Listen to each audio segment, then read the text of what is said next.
Okay, so epidemiology. This is an area of medicine that mostly will be involving your infection control department in your hospital. But the microbiology lab is vital to their being able to properly um, monitor the health of the hospital, both of individual patients and of the hospital as a whole, as a hospital community as a whole.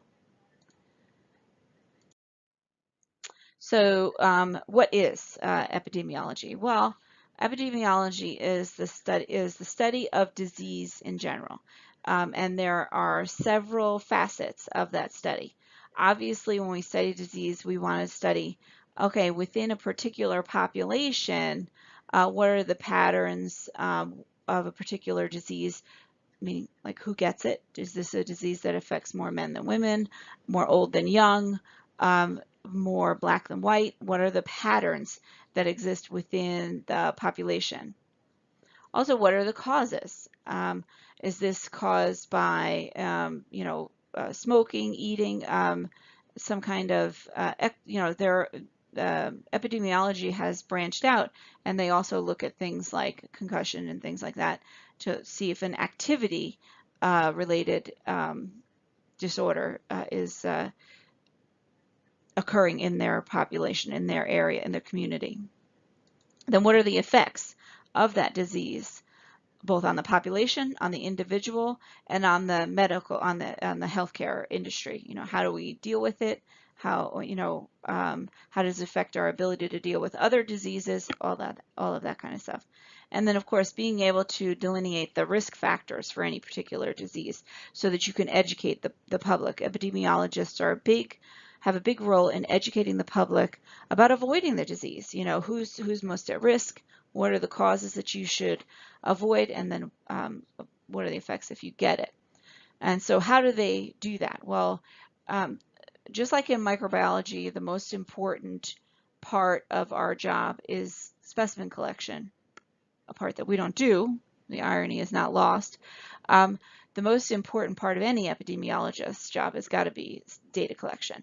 You've got to have good data in order to really study any of these things, starting with the patterns of the disease. So data collection is vital, and that is where, where do they get the data? Well, for bacterial infections, they get it from us. And so that's a vital part of your job. Your job is not just to necessarily report to the physician, but in some cases, you will be required to report to the health department, who acts as the epidemiologist for the local community and the state as a whole, and also interacts with CDC, which acts as the epidemiologist for the entire country. And then with that data, they're going to perform statistical analysis. As much as we all hate that math, it's very important, knowing that that's there. Sometimes in the laboratory, just in your hospital community, you might notice, let's say you're working on the bench that takes care of, wounds and bloods or something like that. And you notice, oh my gosh, I've had to call, usually I call once a week or twice a week for a new MRSA on a particular floor, let's say the ICU. And this week I called 7 times, something's going on. So those things, sometimes you might be the first person to notice it. And so a quick call to infection control or a quick call to the ICU nurse manager might be a good place to start, okay?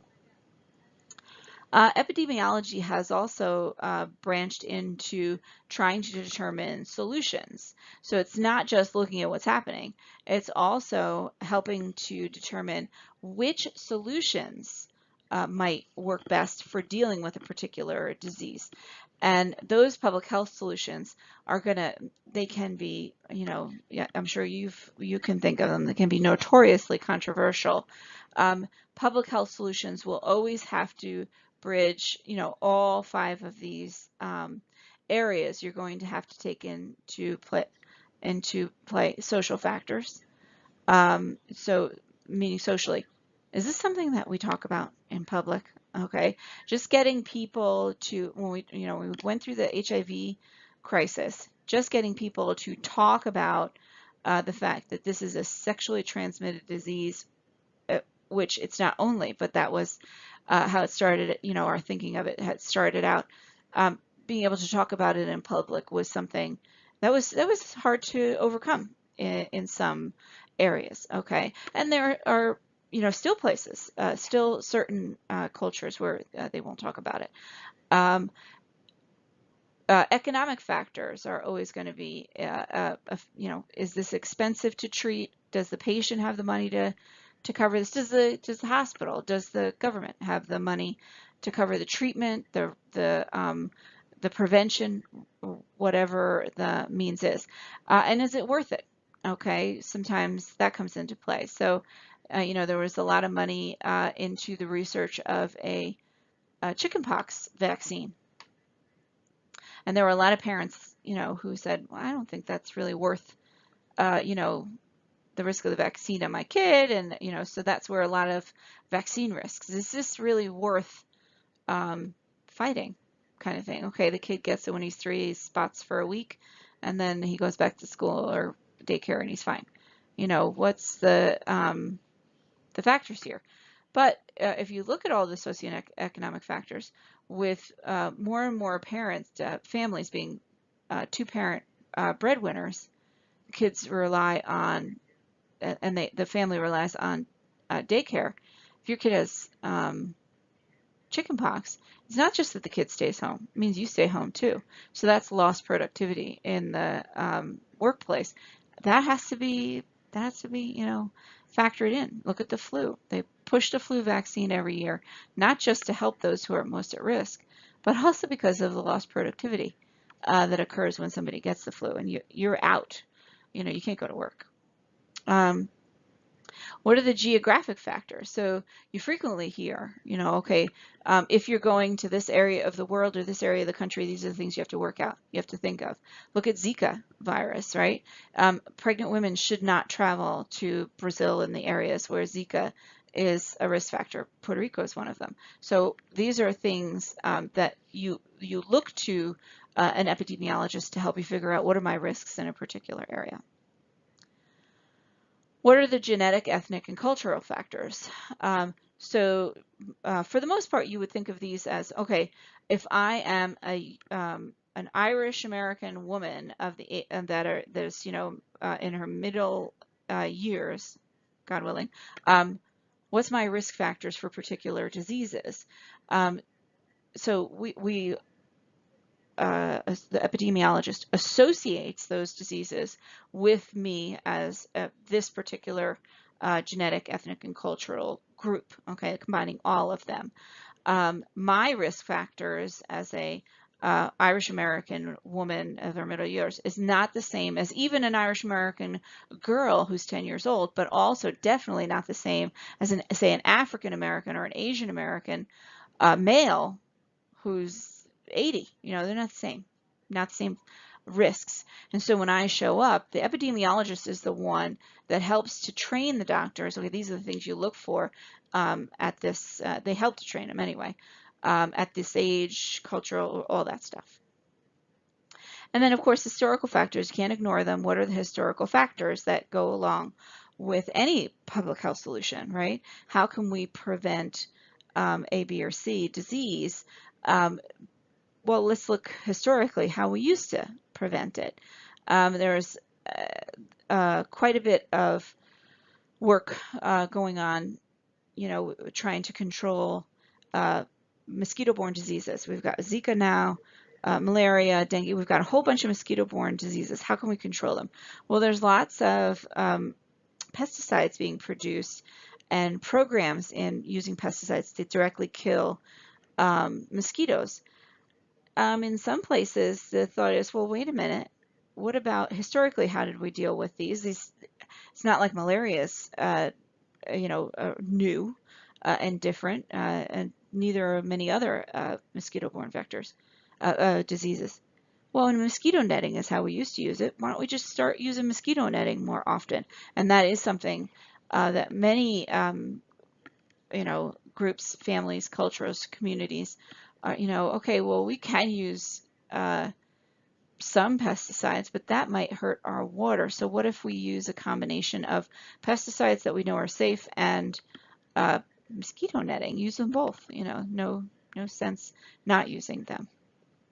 All of these have to be considered when you come up with public health solutions. And some solutions, there might be more than one solution to accommodate some of the different factors that will affect how people respond. And so what's our role here in the clinical lab? Our first line of defense is still going to be the individual patient. Obviously we need to get them the care that they need quickly, hopefully quickly.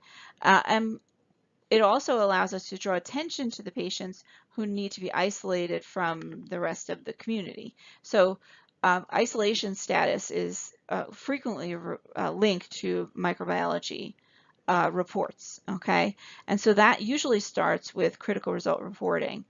Now, again, critical result reporting will be defined by your hospital. In most cases, the minimum in a micro lab is if it's growing in a sterile site, we critically report it. But sometimes the critical reporting has to do with the individual organism that we isolate. So did we get a salmonella, or did we get, something that's communicable, Neisseria meningitidis, Neisseria gonorrhea? These are all things that most hospitals would consider part of our critical result reporting, no matter where you isolated a Neisseria, meningitidis, you might have to report it in some hospitals. No matter where you isolated a gonorrhea, you should report it. And we don't just report to the physician, okay? We're also required to report to, and we're required by law to report to the health officials, including city, county, state officials, not necessarily all three of them, but depending on the rules in your state, reporting to the county usually takes care of the rest of them. And what that does is it allows not only the state to be aware of this outbreak, but usually we can get an increase in the resources to deal with either that individual case, depending on what it is, or to study. So if you were to just to give you the classic example, if you were to isolate Neisseria meningitidis out of the CSF of a young adult in your hospital, assuming that they come into the ER, that is an emergency, that is a serious public health situation. It requires immediate reporting to health officials, not just to the doctor, obviously, who's caring for the kid, who needs to know that it's meningitis, also to the infection control so that the proper precautions can be set up around that patient, and that proper precautions can be taken for those who were caring for that patient. But the local health officials are going to take care of those in the community who came in contact with that infected patient, because we know meningitis is so communicable. Okay, so the hospital doesn't have the resources to go back in that kid's life and find the people with whom they came in contact, whether it was at home, school, work, whatever it was. And so those resources will come from your local health department, okay? And it'll also be where news reports and alerts and things like that will come from, and investigations. Where did this kid get this, okay? Some of the other issues that come from the microlab, results monitoring, okay? Many of the outer range results, one of the things that has to be remembered about instruments is instruments aren't really smart, actually pretty stupid, but the people who develop the programs are smart. An instrument doesn't know that a result that it gives is a ridiculous result, that's an impossible result. You can go to an instrument, I'm looking at the plate, and the instrument is saying, this is salmonella, and I'm looking at the plate and I'm saying, no, it's not. Okay, so I disregard those results because of information that I have. If I don't delete the erroneous results from the instrument keeps them as part of their statistics. The Bridget Shanley Hospital had this salmonella case. So part of my job has to be to eliminate those erroneous results from the instrument, because the manufacturer of the instrument also takes statistics off of the instrument that it uses as part of its epidemiological reports, because their reports will be much more state or nationwide. So just to give you an example, VRSA, you know what VRSA is. It's vancomycin resistant Staph aureus. It's one of those things that we're very afraid of in the public health world. Okay, and we have had a few, handful of isolated cases of VRSA. But if you look at the data mined by Microscan and Vitech, 1% of all the Staph aureus isolated and identified on their machines is VRSA. It might be a little less than 1%. So that does not jive, right? And we say, well, how could that be? Well, if you put a Staph aureus that's been contaminated with yeast in for sensitivity, you'll likely get a reporting of VRSA. And so that obviously is an erroneous result. If you're reading it, you can easily do a wet prep out of the Vanco well and say, oh, it's just mixed. It's not true. I won't report that. But if you don't delete it, it goes into somebody else's database. So it's important to remember to do the complete job. If you know it's erroneous, make sure you delete those results from the machine, and then we would have better overall data. Remember, what's the most important thing? Data collection. Okay, so if we're leaving in really junky data, then we have then we're going to it's going to result in really bad outcomes on the statistical side. Okay. Once the results are monitored, you can see communication is the biggest part of this. We communicate with the physician, we communicate with the local Department of Health, and the Department of Health communicates with us. We frequently get alerts from the CDC, Department of Health, all Food and Drug Administration. We get them from everywhere. And this little picture here is an example of an alert that went out. This was one from the internet. Okay, this is through the news. But we would get an alert from usually your state Department of Health. You might get two, one from the CDC as well. And you can see that listeriosis was linked in 2015 to some ice cream products. Okay, so if your Bluebell ice cream is fairly limited in its scope, right? Most people or most of the products that Bluebell produces are sold in the South. So you can see on this that the cases were limited to Kansas. So since we don't really get Bluebell in this area, maybe we'd say, well, this is probably not high risk for our area. But if you know that a patient came from this area for treatment at Sloan Kettering, then this would be something that you'd have to be on the lookout for.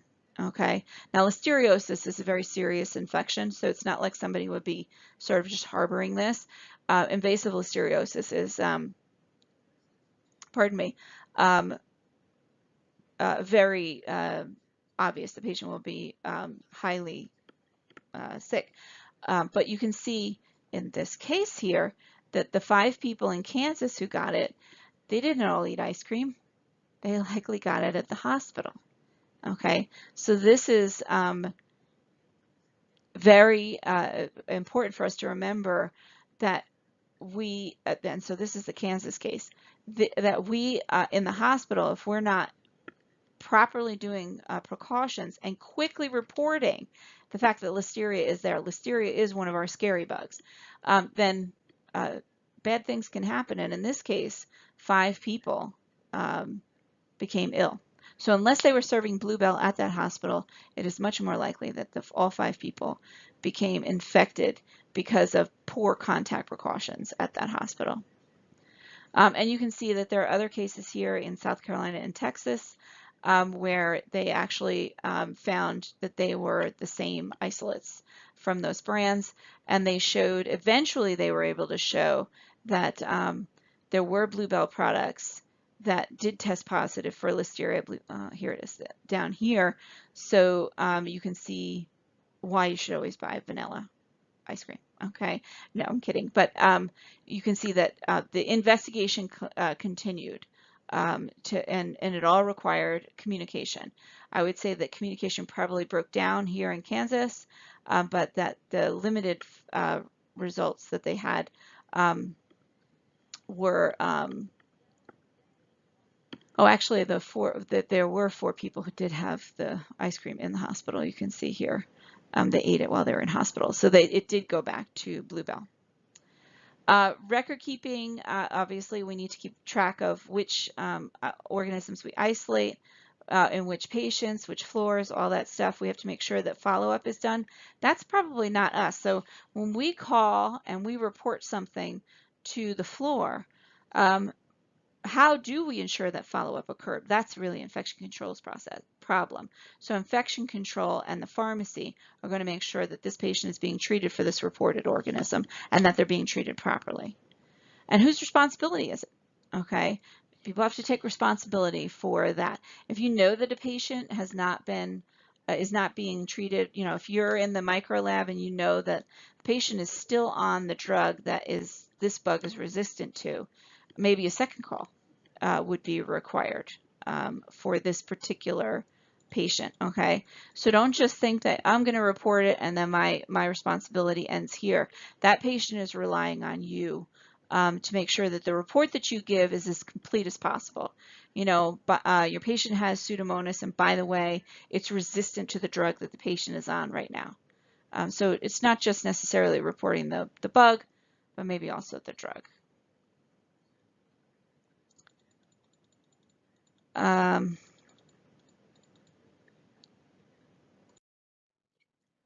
Okay, so here's an example of a case where epidemiology obviously was very important, but it relied on reporting, okay? We're not used to measles here in the United States because a large percentage of our population has been vaccinated against measles, but measles is actually still one of the top 5 killers in globally of children, okay? And one of the things that has happened in the United States is the what should we call it, distrust of vaccines that has developed in the United States with some populations, some socioeconomic groups, has led to actually pretty large number of unvaccinated children. And in 2015, a child entered the country from an area where vaccinations were less common, and apparently the child had measles, and the child went to Disney World, Disneyland in California. And out of California, Disneyland, I mean, where could you get more kids in one area, right? So the unvaccinated child obviously transmitted or I should say the sick child transmitted the bug to the children who were there. Now think about it. Who are the children who are most likely to be unvaccinated? Well, the group of people who most believe that vaccines, or I should say, are most distrusting of vaccines, are of actually an upper middle class socioeconomic group. That tends to be where they lay. And who's at Disneyland? Same socioeconomic group. Same exact socioeconomic group. So you have then a larger proportion of children from that group who come in contact. You know, it's not like this sick kid went to Appalachia. You know, there's a bunch of poor kids who go to the clinic and get the free vaccines because their parents want any medication that they can get for them. The kid went to a theme park, you know, went on the rides, hung out with the other kids. And unfortunately, those kids took that virus home with them and could spread it from there, okay? And it literally, you can see they didn't state Disney. I wonder how much money went into not stating Disney, but you can see it started in an amusement park in California. It was Disney World. Disneyland is the one in California. And you can see the range, or I should say the closeness, right? Nevada and Arizona and Washington. Oh, I'm clicking on the wrong thing. Nevada, Arizona, Washington, very close to California. they were able, that's where the majority of cases went, with the exception of Illinois, Chicago. Okay, so I don't know if it was a school break in Chicago, but a lot of kids ended up going there. Okay. Um, then you see a smaller number, 1 to 4 cases in several other states. And if you look again, now think of the socioeconomic status. Do these states match up with that particular socioeconomic status? You got to say yes. Okay, you got to say yes. There's some pretty big, Pennsylvania, maybe not crazy, but still Philadelphia, there's some pretty big cities in these areas, in these states that allow, that have suburbia, right? They have suburbia, the little bit higher socioeconomic bracket, okay? And there were kids that died from this case, okay? This was a record number, 644 cases, 27 states. And it was tied to that, the amount of spread was tied to the fact that vaccination had diminished in certain groups. Okay, so this is a study in what's going on in our society that then can interact with this disease, and you can see the outbreak. Okay.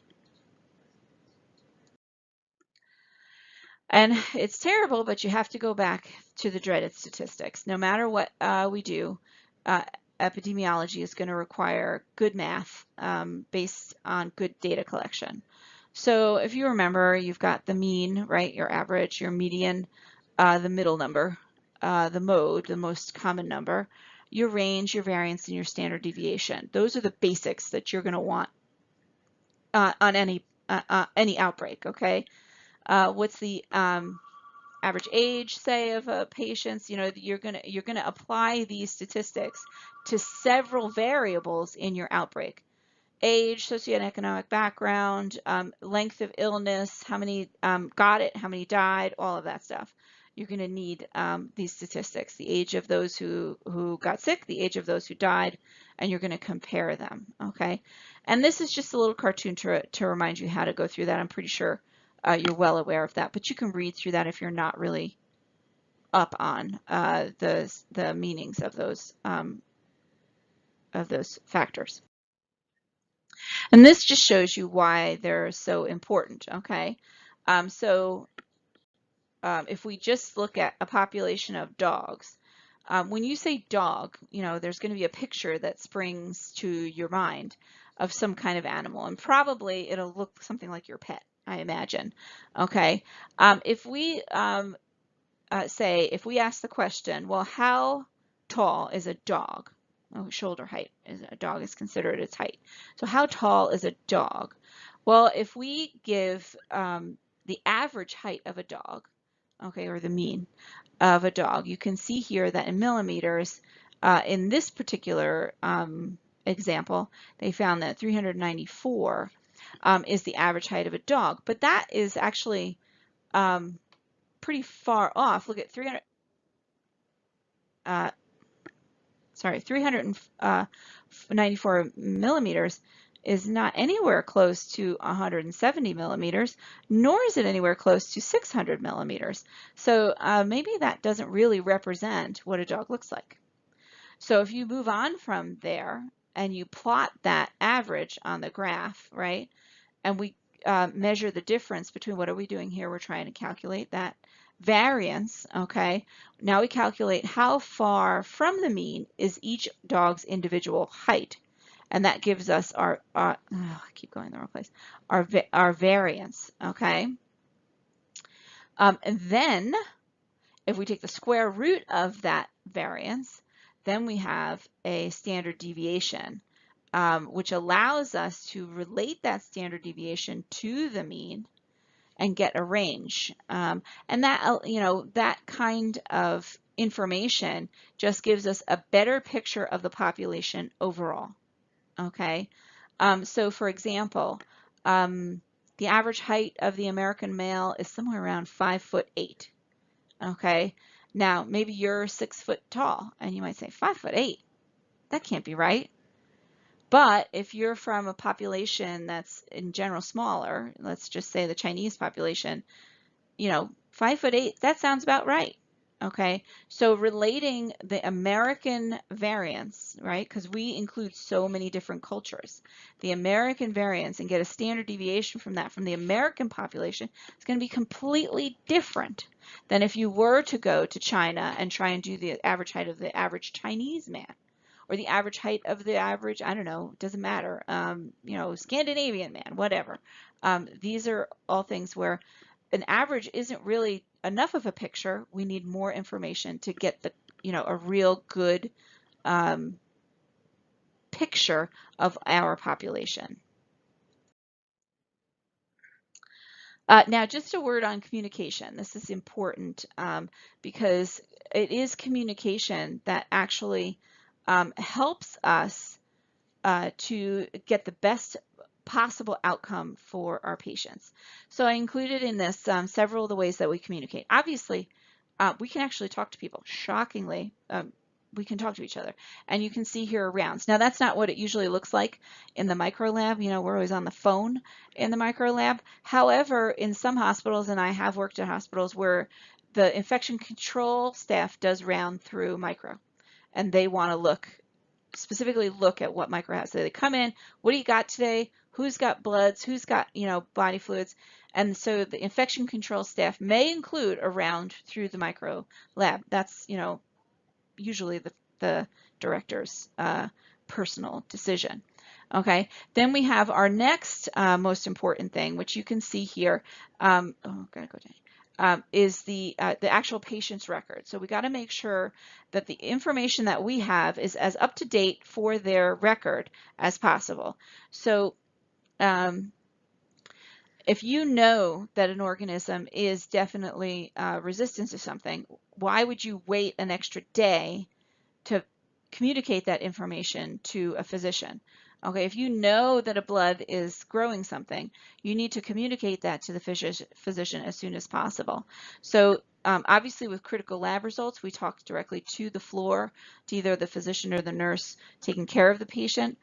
But if it's some other site, let's say it's a urine, and that's not usually a critical lab result, you know that there's a gram negative, you want to report that as soon as possible. And we use our LIS system or HIS system in order to do that. So you want to make sure that that data is as up to date as possible to get the best results for our patients. Okay.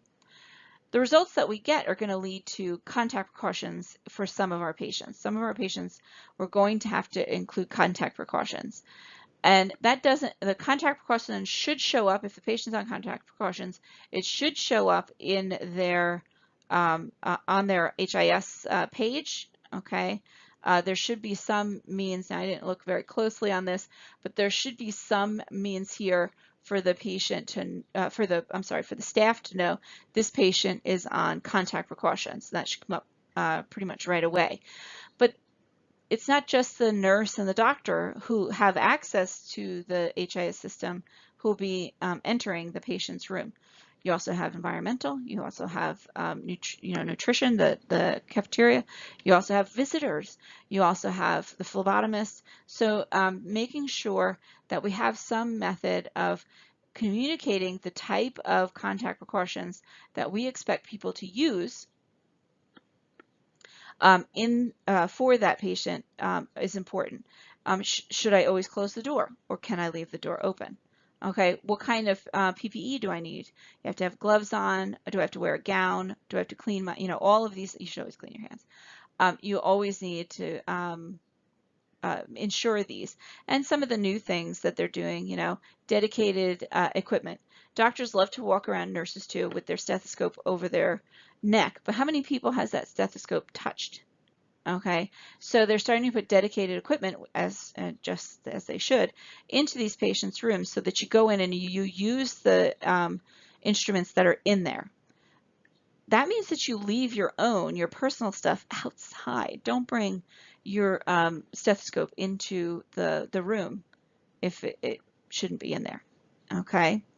And then some other examples that we have. Here's a CDC travel alert. This is an alert that we got, that we would get in the Laboratory, we got it in the laboratory. Infection control would get it.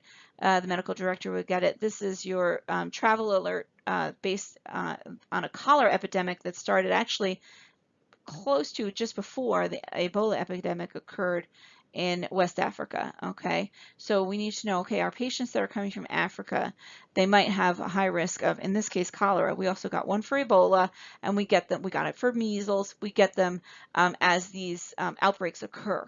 Okay, and this is what they look like. They're kind of bland, but they should be posted for your not only education, but so that you understand, okay, hey, I'm getting a lot of watery diarrheas from the ER on this patient. I wonder if they've been to Africa, those kind of things. And use precautions when dealing with the specimen. And then finally, one of the things that the CDC always puts out is their MMWR, which is Morbidity and Mortality Weekly Report. And this is, they put in case studies and trends that they see worldwide, either interesting cases or unusual cases or trends that they've noted that from the data that they collect. Again, it requires good data across the country. Okay, so a word about contact precautions, because it's very important for epidemiology in the case where we want to control outbreaks, in particular in our hospitals. Okay. So we have the three types of isolation. We have contact isolation, droplet isolation, and airborne isolation. Contact is probably the most common. We use contact precautions with things like wounds, when the patient has multi-drug resistant bacteria or diarrhea or something like that, where we want to make sure that the patient, we suspect or know that the patient has some kind of condition that can spread easily from one patient to the other merely by contact. So the things that we include in this, if the patient has any kind of stool incontinence or diarrhea, we definitely put them on contact precautions. And that's because the diarrhea may be caused by anything like norovirus, rotavirus, it could be caused by C. diff. All of those can be easily transmitted from one person to the other just by contact. Also, we use this for any patient who has a draining wound or some kind of uncontrolled secretion, if they have a pressure ulcer or a decubitus, or if they have an ostomy tube, and that's the same reason, because they may harbor these kinds of organisms that can be easily spread from person to person, from patient to patient. And this includes whether it's an ostomy tube or any kind of bag, colostomy bag or anything like that, that helps to capture the draining fluid. We also use contact precautions for a patient who has a generalized rash or exanthems, which is a rash. And that's especially if we don't know what's caused the rash. Okay, so if they have a rash, we say, okay, we're going to keep you on precautions until we know what this is caused by. In some cases, we would need them to stay on precautions. In other cases, we say, oh, wait, that rash is nothing. We don't have to worry about that one. Okay, but until you know what it's caused by, definitely keep them on contact precautions. Okay, and that means if you have a patient who presents in the ER with incontinence of some kind, diarrhea of some kind, you put them on contact precautions immediately. Okay, you say, okay, well, if this patient is here complaining of diarrhea, they need to go on contact precautions. Get them away from the other patients, separate them, and this would be for any of those. Pardon me. And then do your normal stuff, glove up, gown, hand hygiene, all that stuff. Okay. And that would include when you're dealing with the patient or you're dealing with anything in their environment. Okay, some of these bugs are pretty communicable, so we need to make sure that we're very, very careful. Okay. And then the room has to be completely disinfected and cleaned after the patient is done with it, and before you put another patient in there. Okay, their bathroom has to be separated, so they have to have their private bathroom, and nobody else should use that bathroom. So that's where you put up the signs where say this is not for use by visitors. Visitors go elsewhere. This is just for that patient. Okay. Now, droplet precautions apply to patients who either are suspected or known of being infected with some kind of pathogen that can be transmitted by the droplet route. And so those include things like respiratory viruses, like influenza, parainfluenza, adenovirus, RSV, human metapneumovirus, those things, okay? We also worry about it with other respiratory diseases such as Bordetella pertussis. And then obviously we would also be very concerned about it with certain diseases.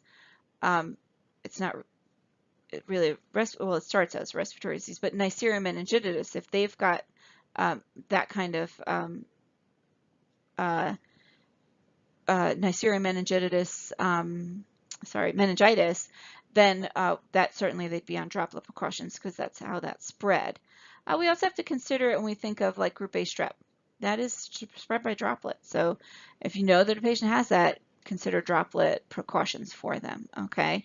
In droplet precautions, the door does have to be closed, okay? Because obviously you don't want any droplets out into the, they're coughing, they're sneezing.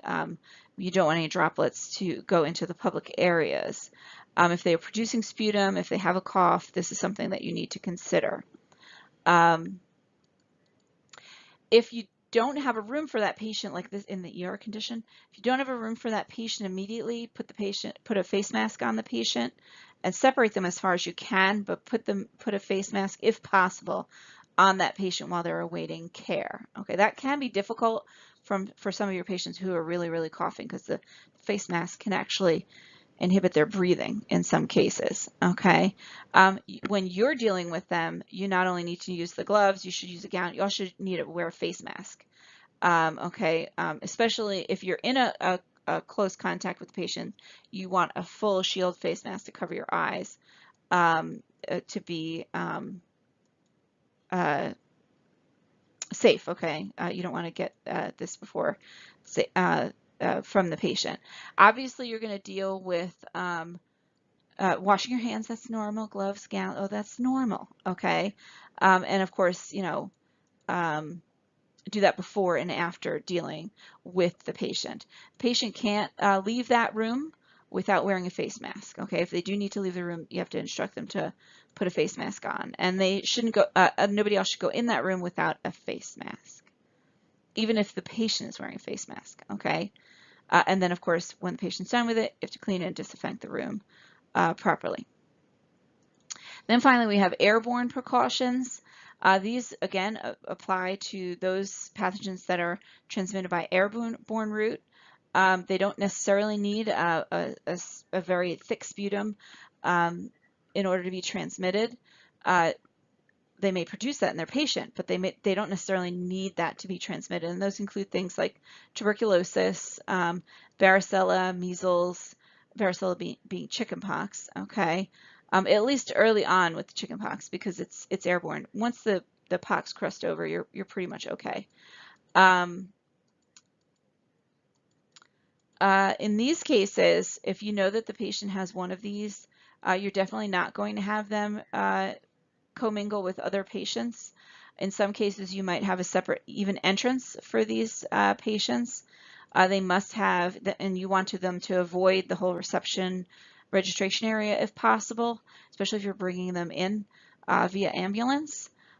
So you need to really get that patient in an airborne isolation room, or it's called an airborne infection isolation room, AIIR, which has negative pressure on it. That is, so you've got built-in engineering precautions. And if you don't have one available immediately, then the patient should have a face mask and place them in an area separate from the rest of the patients with a closed door. Okay, and the patient has to keep their face mask on until you get them into an AIIR. Okay. If your facility doesn't have that, you have to transfer them can't keep those patients. Okay, you got to get them to where they actually do have these negative pressure rooms. The PPE is a little bit more stringent for airborne. You don't just use a regular face mask. You have to use an N95, one of those fit tests, duckbill face masks whenever you're going in to care for the patient. And you have to have all the other things included, gloves, gowns, all that stuff. And it has to be donned. That you have to put that airborne thing before you enter the room. Don't walk into the room and put it on. It's airborne in there, okay? You actually put it on when you're in the room. You take it off when you get out of the room, and get rid of it. It goes immediately into biohazard trash, okay? If the patient does have like a really phlegmy cough and things like that, and you expect fluids and droplets in the air, then you have to consider putting on a face shield as well, okay? And of course, still wash your hands, wash your hands, wash your hands, and get rid of the gloves as soon as you exit the room, okay? Patient's not allowed to leave that room. If they do have to leave that room, like if they have to go for another service elsewhere, they have to wear a face mask. This is one of the places where should we bring the patient to the ultrasound, or should we bring the ultrasound to the patient, or whatever else you are doing. As much as possible, you try and bring the services to the patient, okay? And then once the patient leaves that room, of course you're going to clean it, but actually one of the extra rules for an airborne room is that the room actually has to remain completely vacant, nobody in it, at least an hour before anyone enters it. And the idea is that anything that's in there will settle, and then you can actually clean it off the surfaces. It's very difficult to clean the air. Okay, so your negative pressure is still working, but anything else that's larger than the filters might settle, and then you can actually go in and properly clean and really sterilize the room, okay? If you do have to enter that room, even when the patient's not there, you have to wear the precautions, okay? This is airborne, that means it's in the air. So these are important. We need to remember the results that we give are going to generate some fairly uncomfortable situation for our patients. To be on precautions is not fun, but it is necessary. Oh. Where am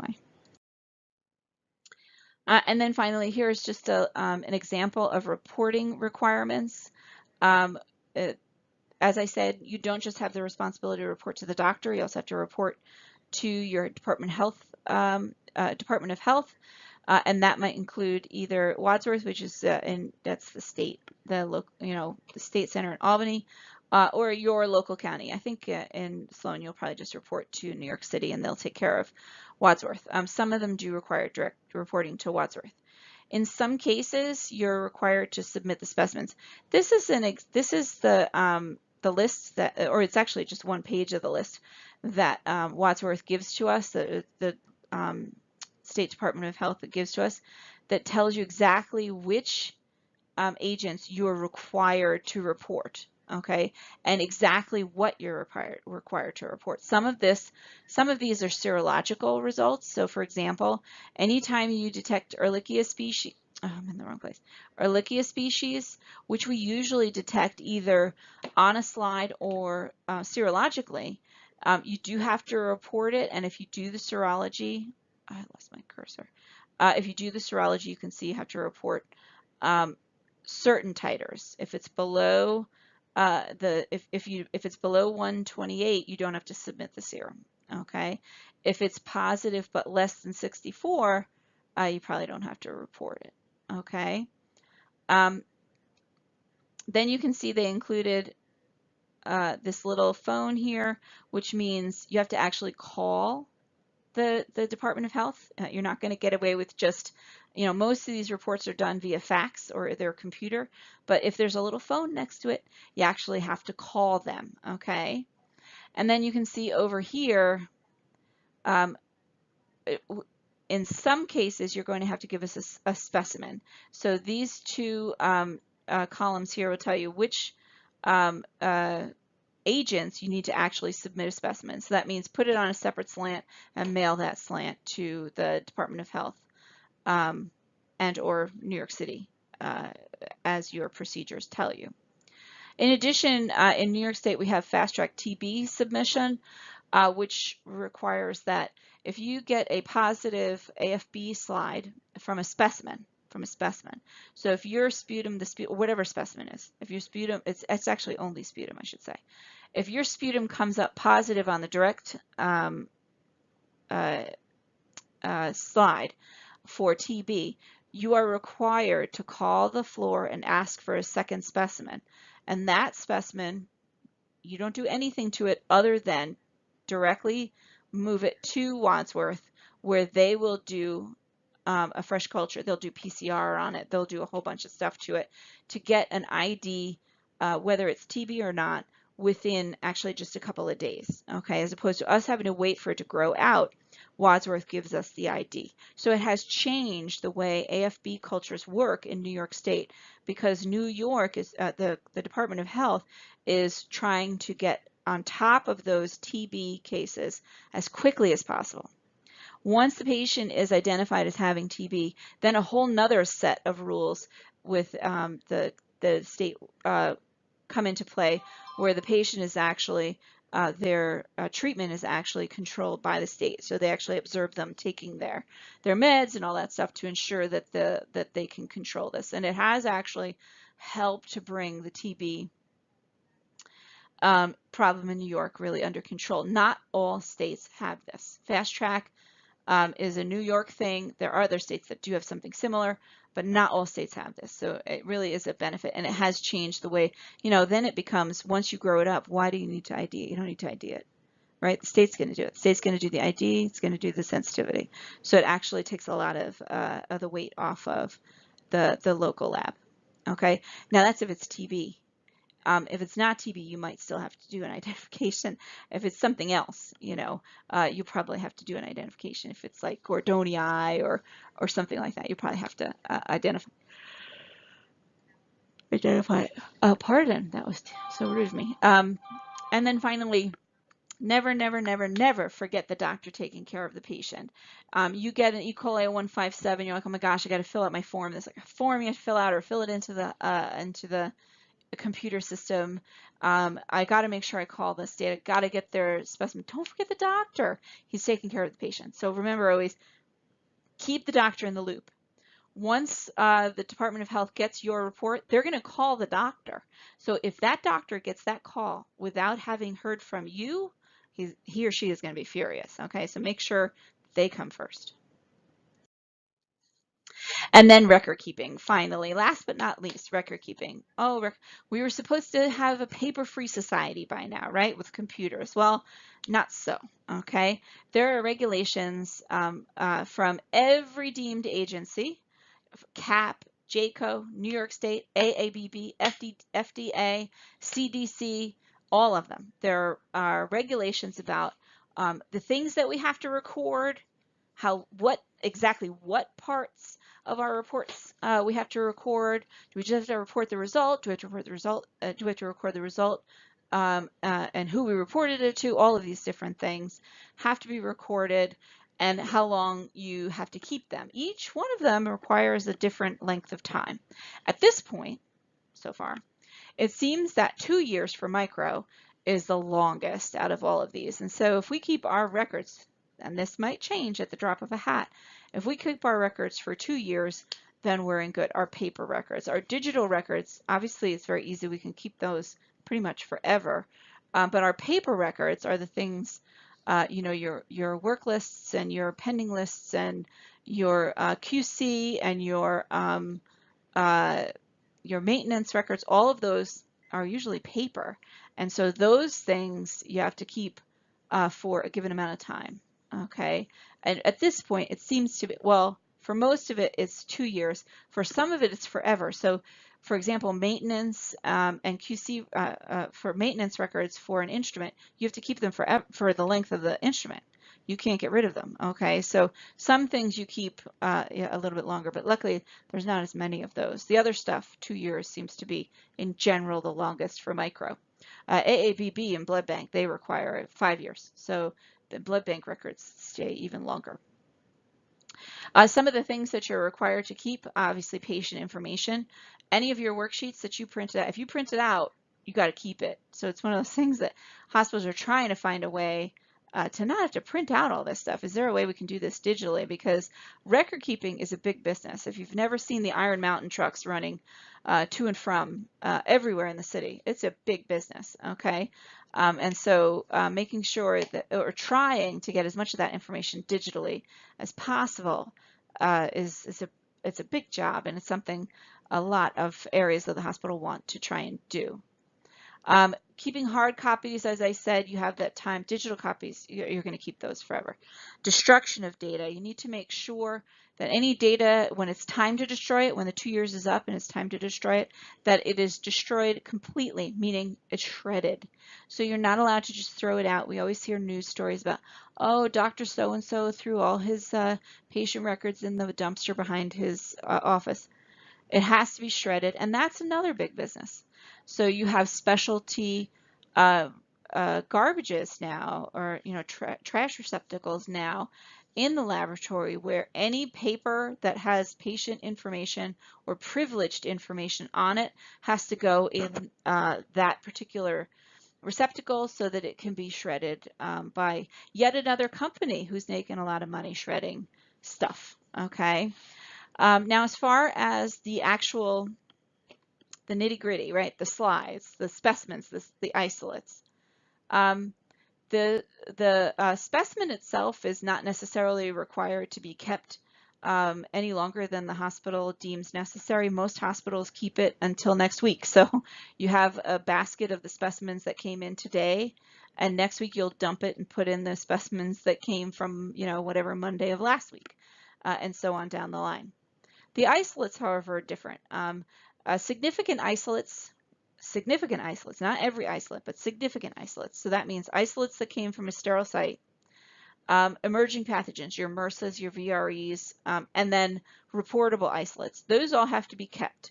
And again, there's different rules from different deemed agencies.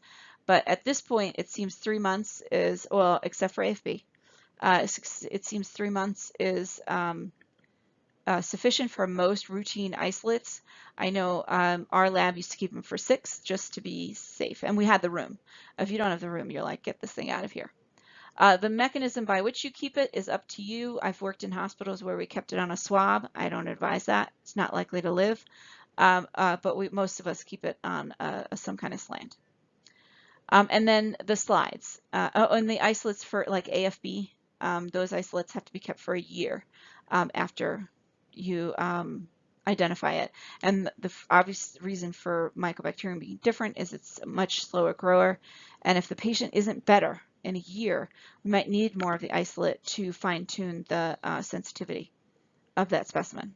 Okay. And then finally the slides. So your positive slides, your other slides. In general, we keep the slides for, and this is again different from each of the deemed agencies, but slides, most hospitals will choose to keep them for pretty much the same time, about 6 months for the slides. Your positive ones, some, like if you have a positive AFB slide, some hospitals might want to keep that for much longer, at least a year.